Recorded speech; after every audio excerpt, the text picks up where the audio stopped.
तैयारी में थोड़ा सा प्रैक्टिस को आप शामिल करें और प्रैक्टिस करते रहें। जो सवाल आपको दिए जाते हैं उसको आप अटेम्प्ट करें, ठीक है। मेन तो खेल अटेम्प्ट करने का ही है ना।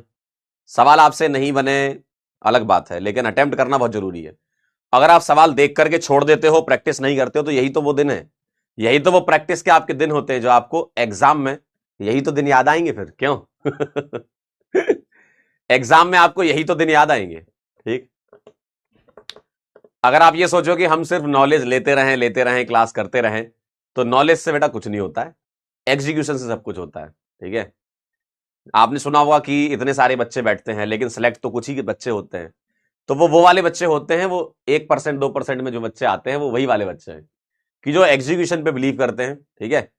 अब एग्जीक्यूशन हर एक के बस की बात इसलिए नहीं होती क्योंकि एग्जीक्यूशन में आपको ना अपने कंफर्ट जोन से बाहर निकलना पड़ता है, और बहुत सारे लोगों में ये दम नहीं होती कि अपने कंफर्ट जोन से बाहर निकलें और मेहनत करें।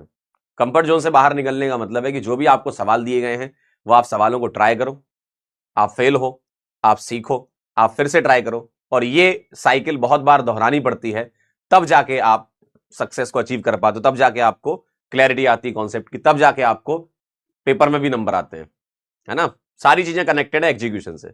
अगर आप चीजों को एग्जीक्यूट अच्छे से करते हो, ठीक है, आप अपने टाइम को सही से यूटिलाइज करते हो, तब जाके आप चीजों को ग्रेस्प कर पाते हो और वही चीजें आपको रिजल्ट देती हैं, ठीक है।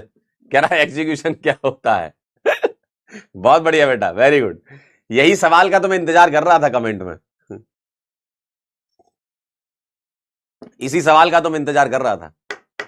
अब देखो, आप ही की क्लास में जो बच्चे नंबर लिख रहे हैं, अब किसी बच्चे के 50 नंबर आए हैं, किसी के 80 आए हैं, किसी के 93 दिख रहे हैं, किसी के 147 आए हैं, किसी के 175 आए हैं, जो अभी तक मुझको दिख रहे हैं, जो आप लोग अपने नंबर होते, किसी के 150 आए हैं, देखिए। तो आप सोचो इतने वैरायटी क्यों हो रही है नंबर में? क्योंकि जिनके नंबर आए हैं उन्होंने सही से एग्जीक्यूट की चीजों को, और जिनके कम नंबर आए हैं वो इससे सीखो, टेस्ट से सीखो आप, है ना, कि आपसे क्या कमी रहेगी, क्या गलती हो गई, क्या आप सही से एग्जीक्यूट नहीं कर पाए चीजों को, उससे सीखिए आप, है ना, ठीक है। और आगे बढ़ते रहिए, यही लूप आपको बार बार दोहराना है, कंफर्ट जोन छोड़ना पड़ेगा बस, है ना।